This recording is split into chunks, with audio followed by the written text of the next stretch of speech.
নমস্কাৰ সকলোকে স্বাগতম জনাইছো চেনেলটোৰ আকৌ এটা নতুন ভিডিঅ'লৈ। তো আজিৰ ভিডিঅ'টিত আমি কাৰেণ্ট এফেয়াৰ্ছ অৰ্থাৎ সাম্প্ৰতিক ঘটনাপ্ৰবাহ 2026ৰ last 7 month top 100 MCQ discuss কৰিম জানুৱাৰীৰ পৰা জুলাই মাহখনলৈকে। তো ভেৰি ইম্পৰ্টেণ্ট হ'বলৈ গৈ আছে আগন্তুক এক্সামসমূহৰ বাবে এই ভিডিঅ'টো। আপোনালোকে ভিডিঅ'টো চাই কেনে পায় কমেণ্টত জনাব, লগতে চাই যদি আপোনালোকৰ লাভ হয় তেনেহ'লে লাইক এটা কৰিব। আৰু ইয়াৰ লগতে আপোনালোকে যদি আমাৰ চেনেলটোৰ কাৰেণ্ট এফেয়াৰ্ছৰ PDF বিলাক ল'ব বিচাৰে তেনেহ'লে এইখন হৈছে আমাৰ আসাম কাৰেণ্ট এফেয়াৰ্ছৰ বুকলেটখন, এইখন নেশ্যনেল ইণ্টাৰনেশ্যনেল কাৰেণ্ট এফেয়াৰ্ছৰ বুকলেটখন, য'ত গোটেই মিলি আপোনালোকে 4000তকৈ অধিক MCQ পাব। তো জানুৱাৰীৰ পৰা জুন মাহলৈকে অলৰেডি ইনক্লুড কৰা হৈছে মান্থলি আৰু টপিক ৱাইজ। আপোনালোকে হোৱাটছআপ আমাৰ গ্ৰুপ আছে, এই গ্ৰুপত আপডেট দিয়া হয়। তাতে জইন হ'বলৈ আপোনালোকে মাত্ৰ 90 টকা পে' কৰি আপোনালোকে এই হোৱাটছআপ গ্ৰুপটোত জইন হ'ব পাৰে। এইটো হৈছে হোৱাটছআপ নম্বৰ, ইয়াতে আপোনালোকে মেছেজ কৰিব যদি জইন হ'ব বিচাৰে। চ' ভিডিঅ'টোৰ প্ৰথম প্ৰশ্নটো হৈছে recently which state has been declared as the country's first fully paperless judiciary state. তো ভেৰি ইম্পৰ্টেণ্ট। তো ভাৰতৰ প্ৰথমখন সম্পূৰ্ণ কাগজবিহীন ন্যায়পালিকা ৰাজ্য হিচাপে কোনখন ৰাজ্যক ঘোষণা কৰা হৈছে শেহতীয়াকৈ? তো 2026 চনত এইখন ঘোষণা কৰা হৈছে আৰু ৰাজ্যখন হৈছে ছিকিম ৰাজ্যখন হৈছে প্ৰথমখন ৰাজ্য যিখনত সম্পূৰ্ণ কাগজবিহীন ন্যায়পালিকা ৰাজ্য হিচাপে ঘোষণা কৰা হৈছে। আৰু এইটো ঘোষণা কৰিছিলে ভাৰতৰ চিফ জাষ্টিছ অৰ্থাৎ মুখ্য ন্যায়াধীশ জাষ্টিছ সূৰ্যকান্তে। জাষ্টিছ সূৰ্যকান্ত হৈছে বৰ্তমান ভাৰতৰ 53rd অৰ্থাৎ 53তম CJI। আৰু এইটো এনাউন্স কৰিছিলে national conclave on technology and judicial education, যিটো গেংটকত হৈছিলে। নেক্সট কুৱেশ্যনটো হৈছে which book on the 2026 international booker prize. তো কোনখন গ্ৰন্থই 2026 চনৰ ইণ্টাৰনেশ্যনেল বুকাৰ বঁটা লাভ কৰিছে? ভেৰি ইম্পৰ্টেণ্ট কুৱেশ্যন আগন্তুক এক্সামসমূহৰ বাবে। বুকাৰ প্ৰাইজৰ বিষয়ে এক্সামত সুধিয়ে থাকে। তো ইণ্টাৰনেশ্যনেল বুকাৰ প্ৰাইজ লাভ কৰিছে এই টাইৱান ট্ৰেভেলক নামৰ এই গ্ৰন্থখনে। আমি বুকখনৰ বিষয়ে পঢ়িলো আৰু এইখন হৈছে প্ৰথমখন গ্ৰন্থ যিখন ট্ৰেন্সলেট কৰা হৈছে মেণ্ডাৰিন চাইনিজ ভাষাৰ পৰা। আৰু প্ৰথমখন বুক এই ভাষাটোৰ পৰা লাভ কৰিছে এই ইণ্টাৰনেশ্যনেল বুকাৰ প্ৰাইজটো। ৰাইটাৰ জনৰ নাম মনত ৰাখিব, very important, young Shuangzi. আৰু ট্ৰেন্সলেটৰ গৰাকীৰো নাম মনত ৰাখিব, ট্ৰেন্সলেটৰ গৰাকীৰো নাম সোধে। ট্ৰেন্সলেটৰ গৰাকীৰ নাম হৈছে লিন কিং, ৰাইটাৰ হৈছে ইয়াং চুৱাং জি আৰু ট্ৰেন্সলেটৰ গৰাকী হৈছে Lin King. So next question হৈছে how many women are among 131 Padma Awards winner in 2026? তো 2026 চনত টোটাল 131 গৰাকী পদ্ম বঁটা বিজয়ী হৈছে, অৰ্থাৎ পদ্ম বঁটা 131 গৰাকীক দিয়া হৈছে। আমাক ইয়াতে সুধিছে যে তাৰ ভিতৰত কিমান গৰাকী মহিলা আছে। তো এক্সামত সুধিছিলে, এইটো যোৱাবাৰৰ 2025 চনৰ এটা এক্সামত। তো টোটেল মহিলাৰ সংখ্যা হৈছে এই বছৰ 19 গৰাকী, 19 হৈ যাব শুদ্ধ উত্তৰ। তো এই বছৰ টোটেল আমি পঢ়িলোঁ 131টা পদ্ম বঁটা প্ৰদান কৰা হৈছে। তো ইয়াৰে ভিতৰত এই 131টাৰ ভিতৰত টোটেল পদ্ম বিভূষণ প্ৰদান কৰা হৈছে 5টা। এইটো মনত ৰাখিব, ভেৰি ইম্পৰ্টেণ্ট। আমাক যদি সোধে পদ্ম ভূষণ কেইটা প্ৰদান কৰা হৈছে, পদ্ম ভূষণ প্ৰদান কৰা হৈছে 13টা। আৰু পদ্মশ্ৰী কিমান দিয়া হৈছে আমাক যদি সোধে, পদ্মশ্ৰী দিয়া হৈছে 113টা। পদ্ম বিভূষণ 5টা, Padma Bhushan 13টা, Padmashri 113টা, total 131টা।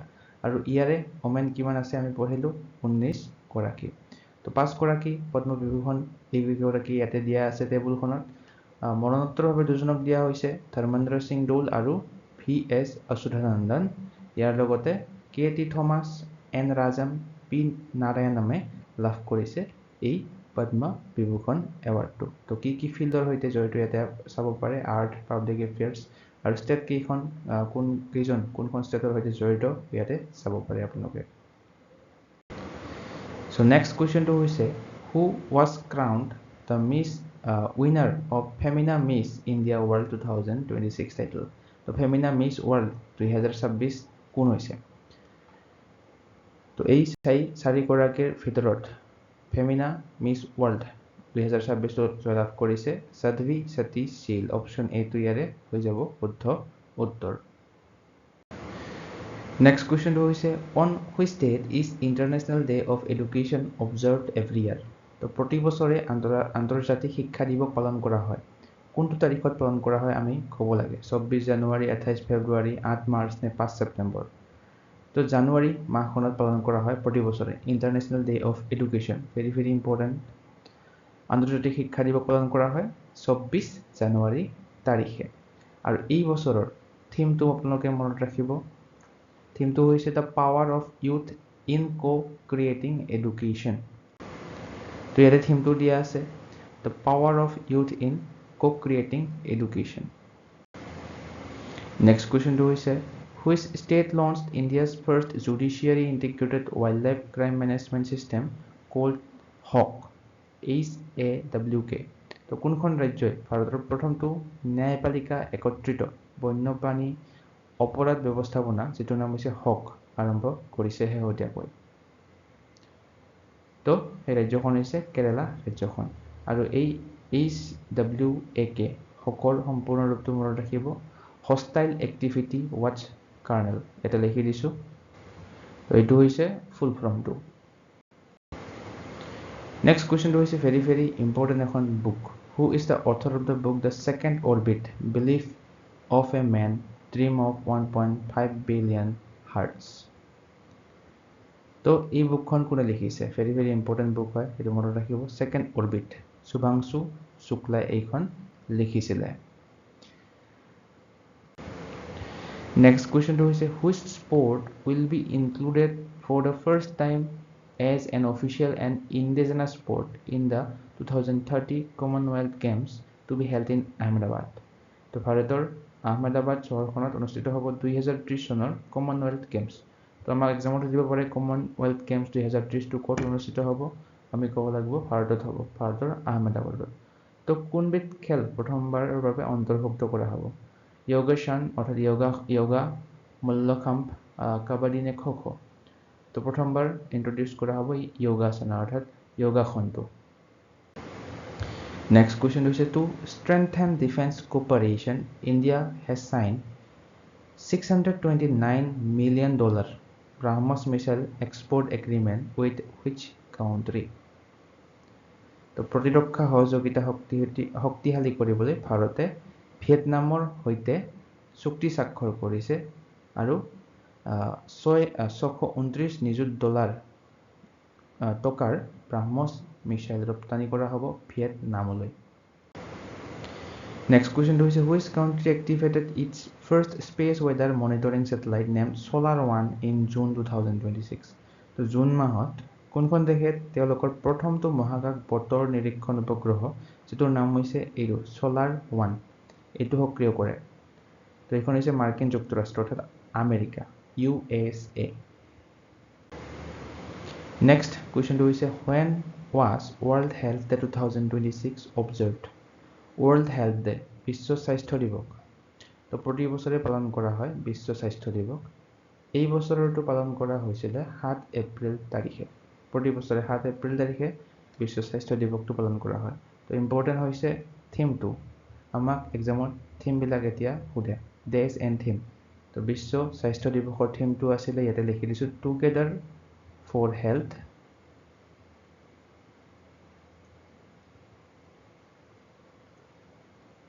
strength with science এইটো আছিলে থিমটো next question to is which foundation day did the Reserve Bank of India celebrate on April 1st 2026 2026 চনৰ 1 এপ্ৰিল তাৰিখে ভাৰতীয় ৰিজাৰ্ভ বেংকে ইয়াৰ কিমান সংখ্যক প্ৰতিষ্ঠা দিৱস উদযাপন কৰিছিল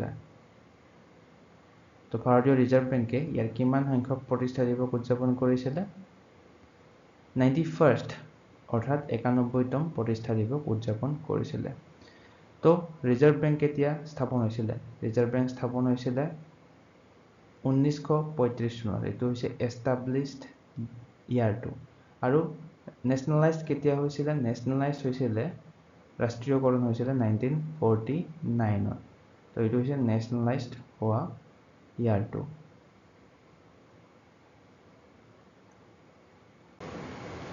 Next question to is which country won men's under 18 hockey Asia Cup 2026 title? তো পুৰুষৰ অনূৰ্ধ্ব 18 বছৰৰ হকী এছিয়া কাপ 2026 কোনে জয়লাভ কৰিছে শেহতীয়াকৈ? জাপানত অনুষ্ঠিত হৈছিলে হকী এছিয়া কাপটো আণ্ডাৰ 18 হকী এছিয়া কাপটো। তো জয়লাভ কৰিছে আমাৰ ভাৰতে। আৰু ৰানাৰ্ছ আপ কোন আছিলে? ৰানাৰ্ছ আপ মনত ৰাখিব জাপান। ভাৰত হৈছে চেম্পিয়ন, জাপান হৈছে ৰানাৰ্ছ আপ। এইটো হৈছে হোমৱৰ্কৰ কুৱেশ্যন। আপোনালোকে কমেণ্টত জনাব who has been appointed as the new chief of the naval staff of India.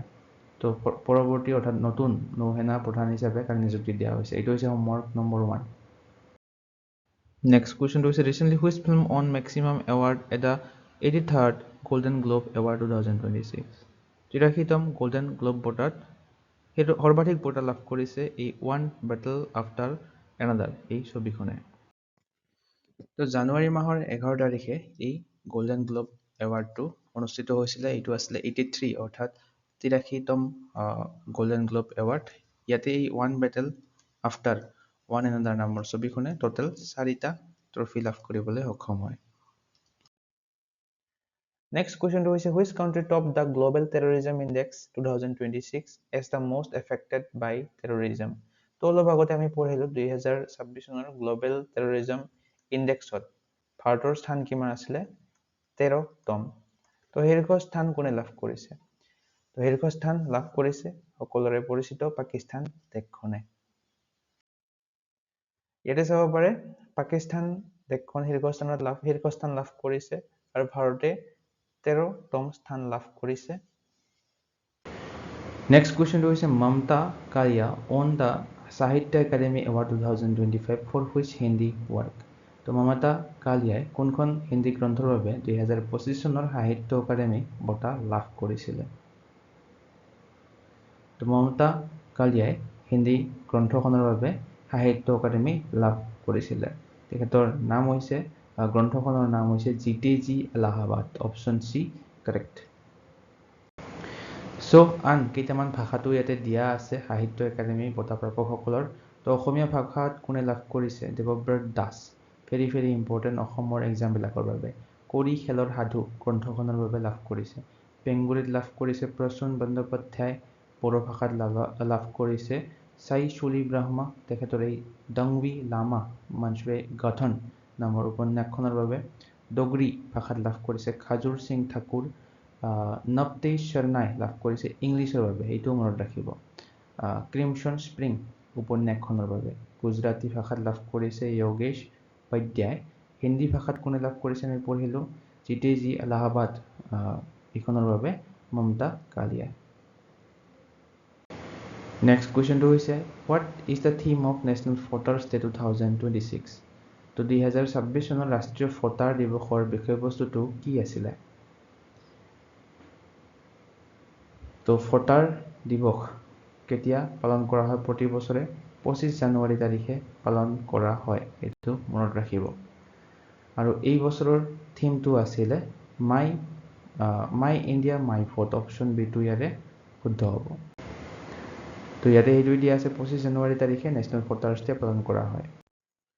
আৰু এইখিনিতে আপোনালোক সকলোকে এটা অনুৰোধ জনাওঁ যে আপোনালোকে যদি আমাৰ কাৰেণ্ট এফেয়াৰ্ছৰ ভিডিঅ'বিলাক চাই আহিছে, চ' আগন্তুক এনেধৰণৰ কণ্টেণ্ট পাই থাকিবৰ বাবে প্লিজ আপোনালোকে লাইক কৰিবলৈ নাপাহৰিব। লগতে লাইক কৰাৰ পিছত আপোনালোকে এটা হাইপ বটন দেখা পাব এই কমেণ্ট ছেকশ্যনৰ ওপৰত। তো এই হাইপ বটনটো ক্লিক কৰিব। নেক্সট কুৱেশ্যনটো হৈছে who has bin awarded 2025 Jnanpith award? 2026 চনত লাষ্ট ইয়াৰ অৰ্থাৎ 2025ৰ জ্ঞানপীঠ এৱাৰ্ডটো প্ৰদান কৰা হৈছে, যিটো ভাৰতৰ সৰ্বোচ্চ সাহিত্য সন্মান হয়। তো এতিয়া এইবছৰ কোনে লাভ কৰিছে? আৰ বৈৰামুথুৱে লাভ কৰিছে। অপশ্যন চিটো কাৰেক্ট হ'ব। আৰু জ্ঞানপীঠ এৱাৰ্ডটো কি বুলি কোৱা হয়? Nobel prize of Indian literature বুলিও কোৱা হয়। ইয়াতে চাব পাৰে 6th তম জ্ঞানপীঠ এৱাৰ্ড হয় এইটো 2025 চনৰটো আৰ বৈৰামুথুৱে লাভ কৰিছে। ইয়াৰ লগতে আৰ বৈৰামুথুৱে পদ্মশ্ৰী এৱাৰ্ড লাভ কৰিছিল 2003 চনত। লগতে পদ্মভূষণ এৱাৰ্ডো লাভ কৰিছে তেখেতে 2014 চনত। নেক্সট কুৱেশ্যনটো হৈছে which Indian legend has been selected as the torch bearer for the Milano Cortina Winter Olympics. তো ভাৰতৰ কোনগৰাকী কিংবদন্তীক টৰ্চ বেৰিয়াৰ অৰ্থাৎ মশাল বাহক হিচাপে নিৰ্বাচিত কৰা হৈছিলে? অভিনৱ বিন্দ্ৰাক। অপশ্যন বি2 হৈ যাব শুদ্ধ উত্তৰ। নেক্সট কুৱেশ্যনটো হৈছে what is the rank of India in the 2025 corruption perception index?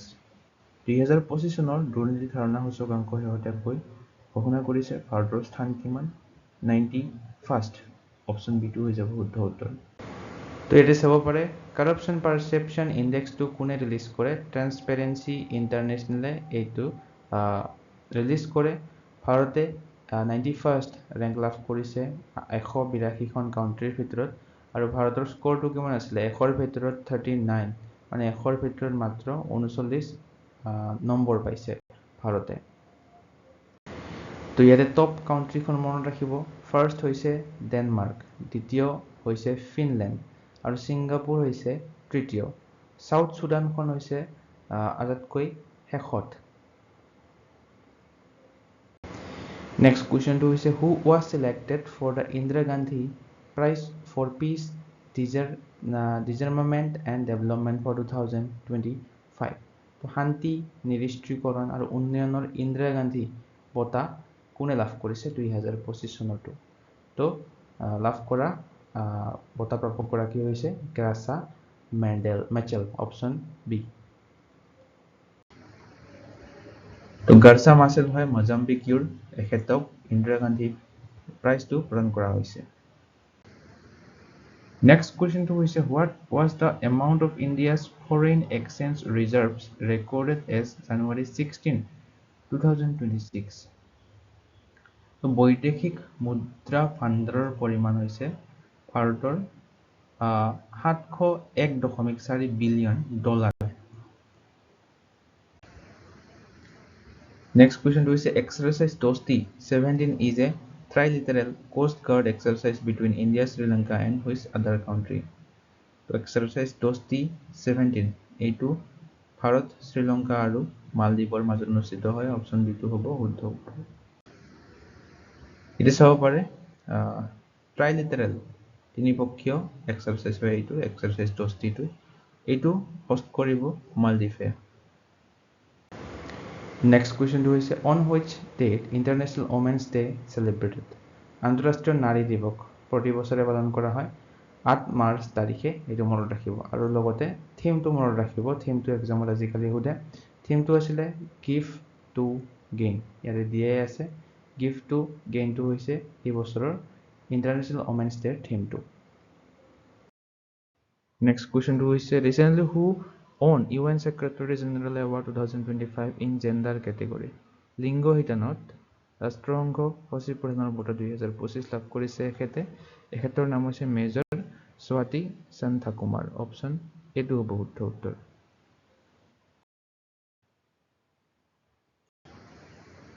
Next question is what is the target of the fiscal deficit of financial year 2026 as per the Union Budget 2026? কেন্দ্ৰীয় budget 2026 অনুসৰি 2026 পৰা 27 বিত্তীয় বৰ্ষৰ বাবে ৰাজকোষীয় ঘাটিৰ লক্ষ্য কিমান নিৰ্ধাৰণ কৰা হৈছে? তো ফিস্কেল ডেফিচিট টাৰ্গেট কৰা হৈছে 4.3%। অপশ্যন C2 হ'ব শুদ্ধ উত্তৰ 4.3% of GDP। নেক্সট কুৱেশ্যনটো হৈছে on which date world consumers rights day observed every year? তো প্ৰতি বছৰে বিশ্ব গ্ৰাহক অধিকাৰ দিৱস পালন কৰা হয় কোনটো তাৰিখত? 15 মাৰ্চ তাৰিখত হৈ যাব শুদ্ধ উত্তৰ। তো এই বছৰৰ 2026 চনৰ থিমটো আছিলে চেফ প্ৰডাক্ট কনফিডেণ্ট কনজিউমাৰ্ছ, আৰু নেশ্যনেল কনজিউমাৰ্ছ ডে কেতিয়া পালন কৰা হয়? 24 ডিচেম্বৰ তাৰিখে নেশ্যনেল কনজিউমাৰ্ছ ডেটো পালন কৰা হয়। নেক্সট কুৱেশ্যনটো হৈছে recently who became the youngest winner of the Stockholm water prize 2026? শেহতীয়াকৈ ষ্টকহোম জল বঁটা প্ৰদান কৰা হৈছে।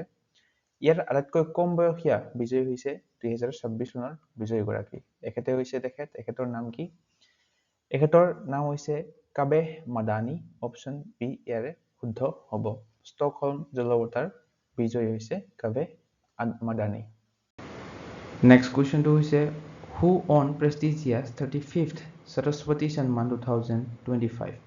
তো 35তম সৰস্বতী সন্মান 2025টো কাক প্ৰদান কৰা হৈছে? ভেৰি ভেৰি ইম্পৰ্টেণ্ট সৰস্বতী সন্মানটো এইটো লাভ কৰিছে ৰাম কুমাৰ মুখোপাধ্যায়। অপশ্যন এটো হৈ যাব কাৰেক্ট। নেক্সট কুৱেশ্যনটো হৈছে এইটো ইম্পৰ্টেণ্ট কুৱেশ্যন, ইণ্ডেক্স বিলাক ইম্পৰ্টেণ্ট হয়। ভাৰতৰ ৰেংক কিমান গ্ল'বেল টেৰৰিজম ইণ্ডেক্স 2026ত?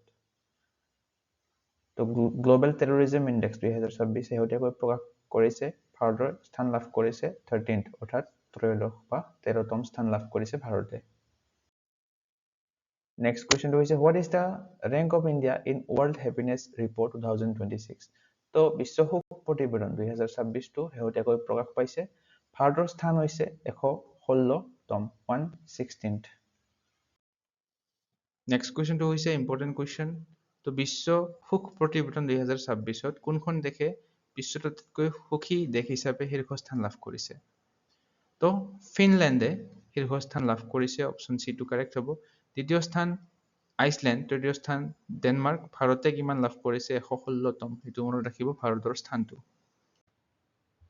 নেক্সট কুৱেশ্যনটো হৈছে who receive the best actor award at the 98th academy awards? 98তম একাডেমি বঁটা অৰ্থাৎ অস্কাৰ্ছ 2026ত শ্ৰেষ্ঠ অভিনেতাৰ বঁটা কোনে লাভ কৰে? ভেৰি ভেৰি ইম্পৰ্টেণ্ট আগন্তুক এক্সামসমূহৰ বাবে। বেষ্ট এক্টৰ এৱাৰ্ডটো লাভ কৰে তেখেতে। তেখেতৰ নাম কি? Michael B Jordan. Michael B জৰ্ডানে শ্ৰেষ্ঠ অভিনেতাৰ বঁটা লাভ কৰে। আৰু কোনখন ছবিৰ বাবে তেখেতে শ্ৰেষ্ঠ অভিনেতাৰ অৰ্থাৎ বেষ্ট এক্টৰ এৱাৰ্ডটো লাভ কৰে? চিনেমাখনৰ নাম মনত ৰাখিব চিনাৰ্ছ। এই ছবিখনৰ বাবে মাইকেল বি জৰ্ডানে লাভ কৰে। নেক্সট কুৱেশ্যনটো হৈছে who has been appointed as the first woman chief justice of the Meghalaya high court? তো মেঘালয় উচ্চ ন্যায়ালয়ৰ প্ৰথমগৰাকী মহিলা মুখ্য ন্যায়াধীশ হিচাপে কাক নিযুক্তি দিয়া হৈছে? তো প্ৰথমবাৰৰ বাবে এগৰাকী মহিলা মুখ্য ন্যায়াধীশ নিযুক্তি দিয়া হৈছিলে মেঘালয় হাইকোৰ্টৰ। তেখেতে হৈছে ৰেৱতী মোহিতে দেৰে। নেক্সট আৰু এগৰাকী প্ৰথম মহিলা চিফ জাষ্টিছ অন্ধ্ৰ প্ৰদেশ হাইকোৰ্টৰ। তো অন্ধ্ৰ প্ৰদেশ হাইকোৰ্টৰো প্ৰথমগৰাকী মহিলা মুখ্য ন্যায়াধীশ নিযুক্তি দিয়া হৈছিলে। তো তেখেতৰ নাম হৈছে লিছা গিল। অপশ্যন ডিটো ইয়াৰে হ'ব শুদ্ধ উত্তৰ। নেক্সট কুৱেশ্যনটো হৈছে who has been chosen for the prestigious Sangita Kalanidhi award for 2026? তো এইটো ইম্পৰ্টেণ্ট কুৱেশ্যন হয়। এৱাৰ্ড বিলাক এক্সামত বহুত উঠে। সংগীত কলানিধি এৱাৰ্ড 2026 চনৰ বাবে ঘোষণা কৰিছে। কাক নিৰ্বাচিত কৰা হৈছে? এখেতক নিৰ্বাচিত কৰা হৈছে। এখেতৰ নাম হৈছে জয়ন্তী কুমাৰেশ। অপশ্যন বি ইয়াৰে শুদ্ধ হৈ যাব। নেক্সট কুৱেশ্যনটো হৈছে recently who has been appointed as a new vice chairman of NITI Aayog? অৰ্থাৎ শেহতীয়াকৈ নীতি আয়োগৰ নতুন উপাধ্যক্ষ হিচাপে নতুন এজনক নিযুক্তি প্ৰদান কৰা হৈছে। তো সুমন বেৰী আছিলে ইয়াৰ আগৰে ভাইচ চেয়াৰমেনটো। তো বৰ্তমান নীতি আয়োগৰ উপাধ্যক্ষ হৈছে অপশ্যন চি অশোক লাহিৰী। নতুন উপাধ্যক্ষগৰাকীৰ নাম হৈছে অশোক লাহিৰী। এখেত হৈছে উপাধ্যক্ষ। আৰু নীতি আয়োগৰ চেয়াৰমেনজন কোন হয়? সকলোৱে নিশ্চয় জানে। ভাৰতৰ প্ৰধানমন্ত্ৰী হয় নীতি আয়োগৰ চেয়াৰমেন। নেক্সট কুৱেশ্যনটো হৈছে world's earth day is observed in which date? বিশ্ব ধৰিত্ৰী দিৱস প্ৰতি বছৰে পালন কৰা হয়। ৱৰ্ল্ড আৰ্থ ডে এই বছৰ পালন কৰা হৈছে 22 এপ্ৰিল তাৰিখে। অপশ্যন বিটো শুদ্ধ হ'ব ইয়াৰে। আৰু এই বছৰৰ থিমটো মনত ৰাখিব our power our planet. Our power our planet হৈছে থিমটো। নেক্সট কুৱেশ্যনটো হৈছে which famous playback singer from Maharashtra was awarded the Padma Bhushan in 2026? তো মহাৰাষ্ট্ৰৰ কোনগৰাকী প্ৰসিদ্ধ নেপথ্য গায়িকাক 2026 চনৰ পদ্মভূষণ সন্মানেৰে সন্মানিত কৰা হৈছে? এখেতক সন্মানিত কৰা হৈছে। এখেত হৈছে আলকা য়াগনিক। অপশ্যন বিটো হ'ব শুদ্ধ উত্তৰ। নিশ্চয় সকলোৱে আলকা য়াগনিকৰ গানবিলাক শুনিছে। এখেতকে পদ্মভূষণ প্ৰদান কৰা হৈছে শেহতীয়াকৈ। নেক্সট কুৱেশ্যনটো হৈছে who has been named the brand ambassador of India census 2027? তো ভাৰতীয় লোকপিয়ল 2027 চনৰ ব্ৰেণ্ড এম্বেছাডৰ হিচাপে কাক নিৰ্বাচিত কৰা হৈছে? তো এইটো এটা ইম্পৰ্টেণ্ট কুৱেশ্যন। তো ভাৰতত লোকপিয়ল আৰম্ভ হ'ব 2027 চনত। তো ইয়াৰে ব্ৰেণ্ড এম্বেছাডৰ নিৰ্বাচিত কৰা হৈছে অপশ্যন এ সুদৰ্শন পাটনায়কক। অপশ্যন এটো শুদ্ধ হ'ব। Next question to is the census of India 2027 is which census overall for the country? তো এইটো আমাক সুধিছে যে ভাৰতৰ এই লোকপিয়ল 2027 টো কিমানতম এডিশ্যন হয় অলপ আগতে আমি পঢ়িলো এডিশ্যনটো কিমান আমাক ইয়াত সুধিছে তো 2027 চনৰ এই লোকপিয়লটো হৈছে 16th অৰ্থাৎ 16তম লোকপিয়ল সমগ্ৰ ভাৰতৰ So next question to is what is the main slogan or motto of census 2025? তো মূল নিৰ্দেশ বাক্য বা শ্লোগানটো কি সেন্সাস 2027 তো সেন্সাস 2027 অনুষ্ঠিত হ'বলৈ গৈ আছে অৰ্থাৎ অনুষ্ঠিত হৈছে অলৰেডি তো ইয়াৰে মটৰটো হৈছে এই বছৰৰ সেন্সাস ফৰ পাব্লিক ওয়েলফেয়াৰ ইংলিছত কিন্তু আমাক হিন্দীত দিয়া আছে জন গণনা সে জন কল্যাণ অপশ্যন এইটো হৈ যাব শুদ্ধ উত্তৰ আমাক ইংলিছতো দিয়া থাকিব census for public welfare. Next question is what is the official mascot of census 2027? তো mascot আমি অলপ আগতে পঢ়িলো শুভঙ্কৰটো হৈছে বিকাশ এণ্ড প্ৰগতি ইয়াৰে অপশ্যন বিটো শুদ্ধ হৈ যাব এটা চাব পাৰে এইটো হৈছে বিকাশ আৰু এখেত হৈছে প্ৰগতি এই দুটা হৈছে mascot of লোকপিয়ল 2027. Next question to is which airport was named the world's best airport in the Skytrax Award 2026? Skytrax Award 2026 কোনটো বিমানবন্দৰ বিশ্বৰ শ্ৰেষ্ঠ বিমানবন্দৰ হিচাপে পৰিগণিত হৈছে 2026 চনৰ Skytrax এৱাৰ্ডছত এই ছিংগাপুৰৰ চাংগি এয়াৰপৰ্টটোৱে শীৰ্ষস্থান লাভ কৰিছে Next question to is what is the total estimated budget for the year 2026 to 27? তো 2026 পৰা 27 বৰ্ষৰ বাবে মুঠ আনুমানিক বাজেট কিমান তো ইউনিয়ন বাজেট 2026 পৰা 27 এটো ঘোষণা কৰিছিলে টোটাল বাজেট আছিলে আনুমানিক বাজেটটো আছিলে অপশ্যন বি টো হৈ যাব ইয়াৰে শুদ্ধ উত্তৰ 53.5 লাখ ক্ৰ'ৰ 53.5 লাখ কোটি টকা এটা চাব পাৰে ঋণহীন লাভ অৰ্থাৎ নন ডেপ্ট received and the total expenditure are estimated 36.5 lakh crore and 53 lakh crore respectively অৰ্থাৎ মুঠ ব্যয় হৈছে 53.5 লাখ আৰু ঋণহীন লাভ হৈছে 36.5 লাখ কোটি Next question to is who was appointed as the director of Central Bureau of Investigation in 2026? 2026 চনত কেন্দ্ৰীয় অনুসন্ধান ব্যুৰৰ সঞ্চালক হিচাপে কাক নতুন কৰি নিযুক্তি দিয়া হৈছে তো নতুন ডাইৰেক্টৰ গৰাকী হৈছে অৰ্থাৎ বৰ্তমানৰ ডাইৰেক্টৰ গৰাকী হৈছে CBIৰ প্ৰবীণ সুদ অপশ্যন বি টো হৈ যাব শুদ্ধ উত্তৰ এখেতে হৈছে প্ৰবীণ সুদ Next question to is which Indian candidate was selected as a judge to the International Tribunal for the Law of the Sea for the 2026 to 35 term অৰ্থাৎ 2026 পৰা 2035 বৰ্ষৰ বাবে সাগৰীয় আইনৰ আন্তঃৰাষ্ট্ৰীয় ন্যায়াধিকৰণৰ বিচাৰপতি হিচাপে ভাৰতীয় প্ৰাৰ্থী গৰাকী হৈছে নিৰ্বাচিত হোৱা বিমল এন পাটেল অপশ্যন সি টো হৈ যাব শুদ্ধ উত্তৰ এখেত হৈছে Bimal N Patel The next question to is who has been selected for prestigious 2026 Abel Prize? তো 2026 চনৰ এবেল বঁটাটো কোনে লাভ কৰিছে তো ভেৰি ইম্পৰ্টেণ্ট এৱাৰ্ড হয় এইটো এবেল প্ৰাইজটো মেথামেটিক্সৰ ক্ষেত্ৰত প্ৰদান কৰা হয় এইটো মনত ৰাখিব এবেল প্ৰাইজটো মেথছৰ ক্ষেত্ৰত প্ৰদান কৰা হয় আৰু এই বছৰৰ 2026 চনৰটো লাভ কৰিছে গাৰ্ড ফাল্টিংছে অপশ্যন এইটো হ'ব শুদ্ধ এটা চাব পাৰে জাৰ্মান মেথমেটিচিয়ান হয় আৰু ইয়াৰ এটা ইম্পৰ্টেণ্ট পইণ্ট মনত ৰাখিব গাৰ্ড ফাল্টিংছ হৈছে প্ৰথমগৰাকী জাৰ্মান মেথমেটিচিয়ান যিয়ে এবেল প্ৰাইজ লাভ কৰিছে আৰু এইখিনিতে আপোনালোক সকলোকে এটা অনুৰোধ জনাওঁ যে আপোনালোকে যদি আমাৰ কাৰেণ্ট এফেয়াৰ্ছৰ ভিডিঅ'বিলাক চাই আহিছে চ' আগন্তুক এনেধৰণৰ কণ্টেণ্ট পাই থাকিব বাবে প্লিজ আপোনালোকে লাইক কৰিবলৈ নাপাহৰিব লগতে লাইক কৰাৰ পিছত আপোনালোকে এটা হাইপ বটন দেখা পাব এই কমেণ্ট ছেকশ্যনৰ ওপৰত তো এই হাইপ বটনটো ক্লিক কৰিব Next question to is which country topped the global pollution list according to the latest report where India ranked 6th?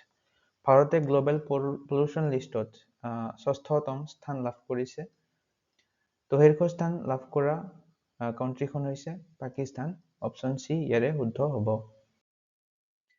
এটা চাব পাৰে ৱৰ্ল্ড এয়াৰ কোৱালিটি ৰিপৰ্ট 2025টো শেহতীয়াকৈ ৰিলিজ কৰিছে। পাকিস্তানখন হৈছে শীৰ্ষ স্থান লাভ কৰা কাউণ্ট্ৰি। তাৰপিছত বাংলাদেশে দ্বিতীয় স্থান লাভ কৰিছে। তাৰপিছত তাজিকিস্তানে তৃতীয় স্থান লাভ কৰিছে। আমাৰ ভাৰতে ষষ্ঠতম স্থান লাভ কৰিছে।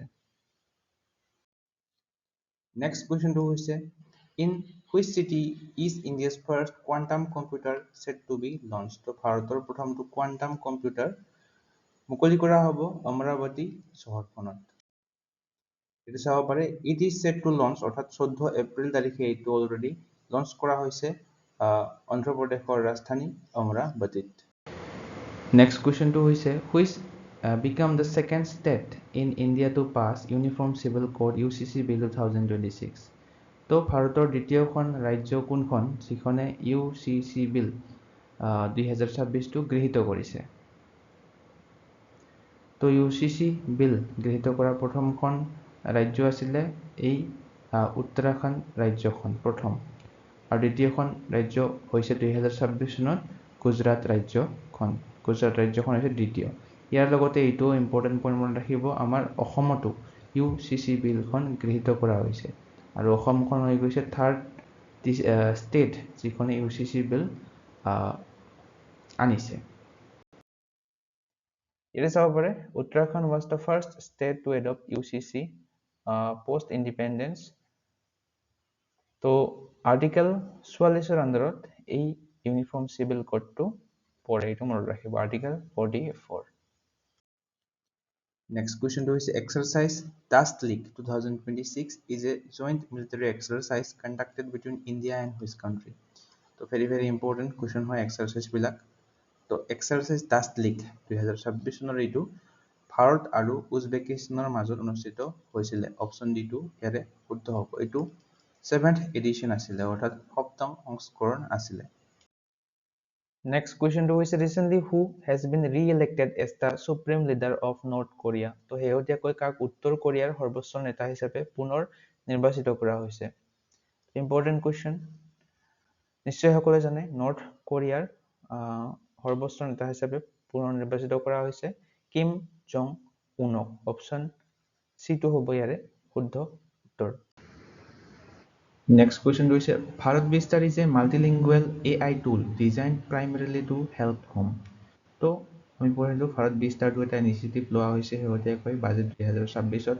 তো এইটো এটা AI টুল হয় ডিজাইন প্ৰাইমেৰিলি ফৰ ফাৰ্মাৰ্ছ, যিহেতু এগ্ৰিকালচাৰৰ সৈতে জড়িত আমি পঢ়িলোঁ। তো কৃষকৰ লগত হেল্প হ'ব, কৃষকে হেল্প অৰ্থাৎ কৃষকে সহায় লাভ কৰিব ইয়াৰ পৰা। আৰু এই টুলটোৰ পাৰ্পাছ অৰ্থাৎ উদ্দেশ্যটো হৈছে it aims to enhance farm productivity, enable better decision making and reduce risk for farmers by providing customise AI driven advisory support. Next কুৱেশ্যনটো হৈছে who became Nepal's youngest prime minister after 2026 election. তো নেপালত Gen Z যি protest হৈছিলে তাৰ পিছত prime minister হৈছে নতুন নেপাল দেশখনৰ। তেখেতৰ নাম হৈছে বলেন্দ্ৰ শ্বাহ। অপশ্যন ডিটো হ'ব শুদ্ধ উত্তৰ। নেক্সট কুৱেশ্যনটো হৈছে which investigative agency has launch the AI powered chatbot named Abhay to help citizens verify their authenticity in official notices. চৰকাৰী জাননীৰ সত্যতা প্ৰমাণ কৰিবলৈ নাগৰিকসকলক সহায় কৰিবলৈ এটা অভয় নামৰ এইজন AI চালিত chatbot মুকলি কৰিছে চেণ্ট্ৰেল ব্যুৰো অফ ইনভেষ্টিগেশ্যনে। নেক্সট কুৱেশ্যনটো হৈছে Shri K T Thomas honoured with Padma Vibhushan 2026 for public affairs is associated with which profession. লোকসেৱাৰ বাবে লাভ কৰিছে পদ্ম বিভূষণ 2026 চনৰ অলপ আগতে পঢ়িলোঁ। এখেত কি হয় এখেত এগৰাকী ন্যায়পালিকা অৰ্থাৎ জুডিচিয়াৰী হয়। অপশ্যন বিটো হ'ব শুদ্ধ উত্তৰ। নেক্সট কুৱেশ্যনটো হৈছে which ministry has launch Vishwasutra initiative to promote India's handlooms globally. তো ভাৰতৰ হস্ততাঁত শিল্পক বিশ্বজুৰি প্ৰসাৰিত কৰিবলৈ বিশ্বসূত্ৰ পদক্ষেপ আৰম্ভ কৰিছে এই মিনিষ্ট্ৰী অফ টেক্সটাইল অৰ্থাৎ বস্ত্ৰ মন্ত্ৰালয়ে। Next question to is what is the historical significance of the 2026 Goldman Environmental Prize, often called Green Nobel? তো গোল্ডম্যান এনভাইৰনমেণ্টেল প্ৰাইজৰ ঐতিহাসিক তাৎপৰ্যটো কি 2026 চনত তো সেইটো হৈছে the winners from the first ever all women কোহৰত এক্ৰছ অল 6 ৰিজন মানে 6টা অঞ্চলৰ আটাইকেইগৰাকী বঁটা বিজয়ী হৈছে মহিলা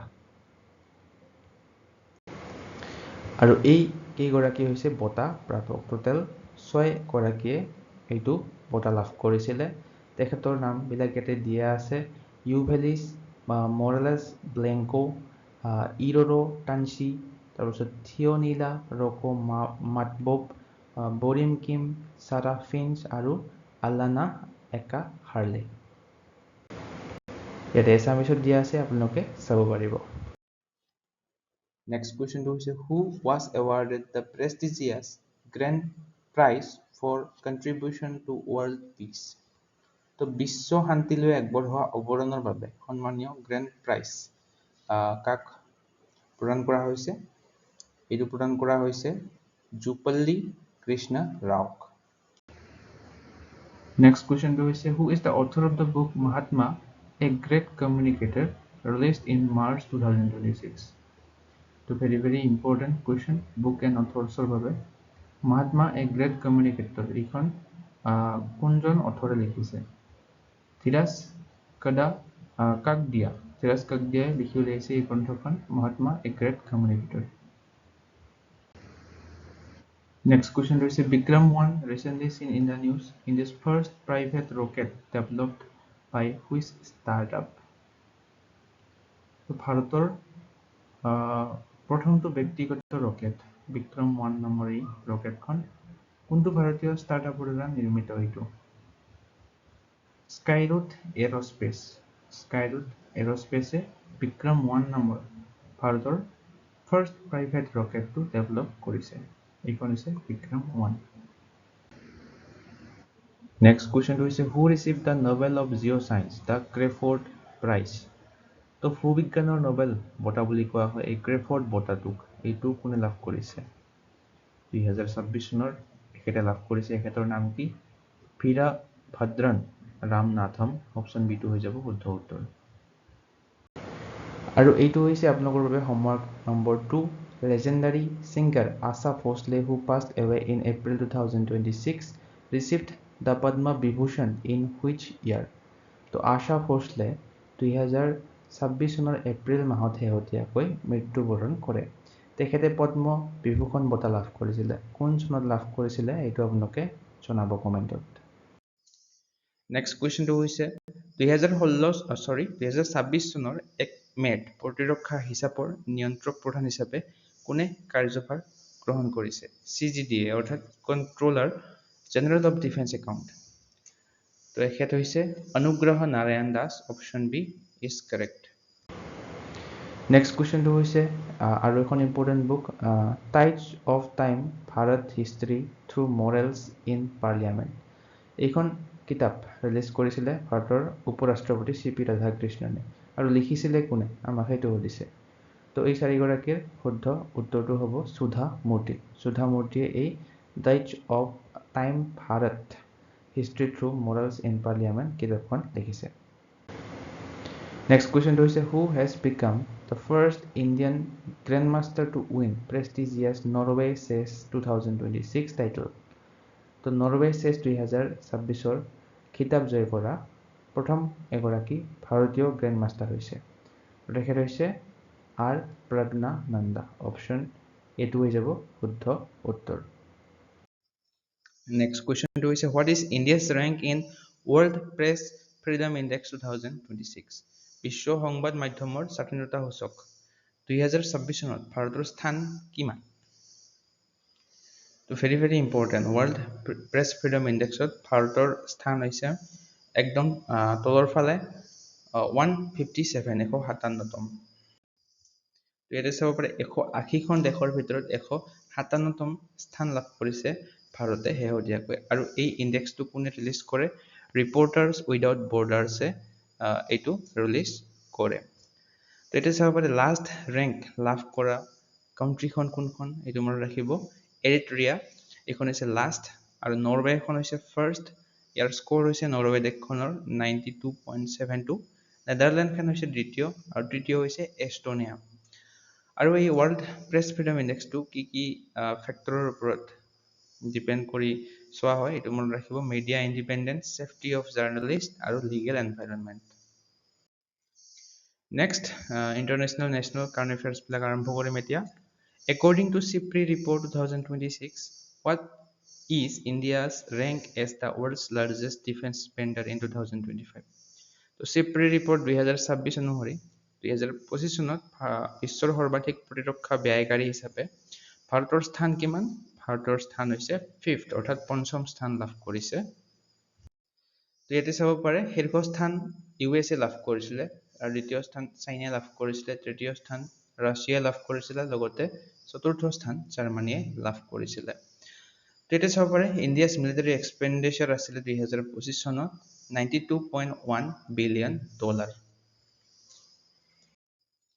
নেক্সট কোৱেশ্চনটো হৈছে which Indian journalist won Pulitzer Prize 2026 for digital crime story titled Trapped তো Trapped নামৰ এটা ডিজিটেল ক্ৰাইম ষ্টৰী ৰচনা কৰিছিলে কোনগৰাকী ভাৰতীয় সাংবাদিকে যাৰ বাবে তেখেতে পুলিটজাৰ বঁটা লাভ কৰিছে তো দুজনে লাভ কৰিছে তেখেত দুজনৰ নাম হৈছে অপচন ইয়াৰে বিটো হৈছে শুদ্ধ উত্তৰ আনন্দ আৰকে আৰু সুপৰ্ণা শৰ্মা এখেত হৈছে সুপৰ্ণা শৰ্মা আৰু এখেত হৈছে আনন্দ আৰকে এটা চাব পাৰে পুলিটজাৰ প্ৰাইজটো হৈছে one of the most prestigious global award recognising excellence in journalism অৰ্থাৎ সাংবাদিকতা সাহিত্যিকতা অৰ্থাৎ লিটাৰেচাৰ আৰু মিউজিকেল কম্পজিশনৰ বাবে দিয়া হয় নেক্সট কোৱেশ্চনটো হৈছে recently who received Whitley award for studying the Indian skimmer তো ইণ্ডিয়ান স্কিমাৰ অধ্যয়নৰ বাবে গ্ৰীণ অস্কাৰ এই হোৱাইটলি বঁটাটো কোনে লাভ কৰিছে very very important question last ইয়াৰত গ্ৰীণ অস্কাৰ এই হোৱাইটলি এৱাৰ্ডৰ বিষয়ে বহুত কুৱেশ্যন আহিছিলে এক্সামবিলাকত তো ইণ্ডিয়ান স্কিমাৰৰ বাবে লাভ কৰিছে পাৰভিন শ্বেইখে চ' এই বছৰ টোটেল 6 জনক দিয়া হৈছিলে আৰু দুজন আছিলে ভাৰতৰ সেই দুজন আমি এজন পঢ়িলো পাৰভিন শ্বেইখ আৰু আনজন হৈছে বৰখা সুব্বা তো এখেত দুজনে ভাৰতৰ হয় গ্ৰীণ অস্কাৰ হোৱাইটলি এৱাৰ্ডটো লাভ কৰে তো পাৰভিনে লাভ কৰিছিলে এই ইণ্ডিয়ান স্কিমাৰৰ অধ্যয়নৰ বাবে এটা ৰিভাৰাইন বাৰ্ড হয় আৰু বৰখা সুব্বাই কিহৰ বাবে লাভ কৰিছিলে তেখেতে এই হিমালয়ান সালামাণ্ডাৰৰ বিষয়ে কাম কৰিছিলে তাৰ বাবে তেখেতক এই গ্ৰীণ অস্কাৰ হোৱাইটলি এৱাৰ্ডটো প্ৰদান কৰা হৈছিলে নেক্সট কুৱেশ্যনটো হৈছে who has recently taken charge of CEO of Unique Identification Authority of India অৰ্থাৎ UIDAI তো এইটো ইম্পৰ্টেণ্ট কুৱেশ্যন শেহতীয়াকৈ ভাৰতীয় বিশিষ্ট পৰিচয় প্ৰাধিকাৰীৰ মুখ্য কাৰ্যবাহী বিষয়া হিচাপে কোনে কাৰ্যভাৰ গ্ৰহণ কৰিছে তেখেতৰ নাম হৈছে সৌৰভ বিজয় অপশ্যন চি ইজ কাৰেক্ট আৰু তেখেত হৈছে 1998 বেটছৰ IAS অফিচাৰ আৰু মহাৰাষ্ট্ৰ ৰাজ্যখনৰ হয় তেখেতে ইয়াৰে আগৰ CEO জন আছিলে ভুৱনেশ কুমাৰ ইয়াৰ লগতে UIDAI ৰ বিষয়ে যদি ক'বলৈ যাওঁ এষ্টাব্লিছ হৈছিলে 2016 চনৰ আধাৰ এক্টৰ আণ্ডাৰত আৰু অফিচিয়েল আধাৰ মাস্কটটো কি যিটো UIDAI এ লঞ্চ কৰিছিলে এইটো হৈছে উদয় নেক্সট কুৱেশ্যনটো হৈছে who has been appointed as the new chief executive officer of নীতি আয়োগ তো নীতি আয়োগৰ নতুন CEO অৰ্থাৎ মুখ্য কাৰ্যবাহী বিষয়া নিযুক্তি দিয়া হৈছে তো তেখেত কোন এখেতৰ নাম হৈছে নিধি সিব্বৰ অপশ্যন C2 হৈ যাব শুদ্ধ উত্তৰ নিধি সিব্বৰ হৈছে CEO of নীতি আয়োগ আৰু আমাক নীতি আয়োগৰ ভাইচ চেয়াৰমেন গৰাকীৰ নাম এক্সামত উঠে তো নতুন কৰি ভাইচ চেয়াৰমেন হৈছে তেখেতৰ নাম মনত ৰাখিব অশোক কুমাৰ লাহিৰি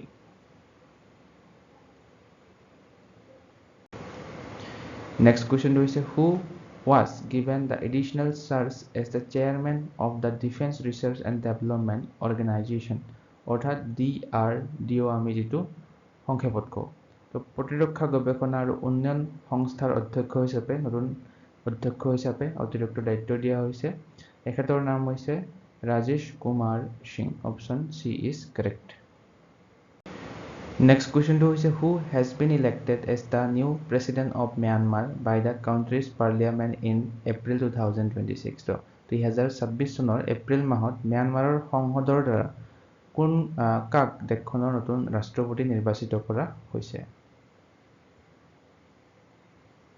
তো ম্যানমাৰ দেশখনৰ নতুন ৰাষ্ট্ৰপতিগৰাকীৰ নাম হৈছে মিন আং হ্লাইং।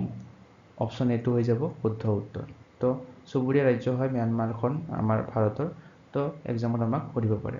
ইয়াৰ লগতে ম্যানমাৰৰ আমাক যদি কেপিটেলখনৰ নাম সোধে, ম্যানমাৰৰ কেপিটেলখনৰ নাম হৈছে নাই পিডাও, অৰ্থাৎ ফুল স্পেলিংটো লিখি দিছোঁ নাই পি দাও। আৰু কাৰেঞ্চিটো কি?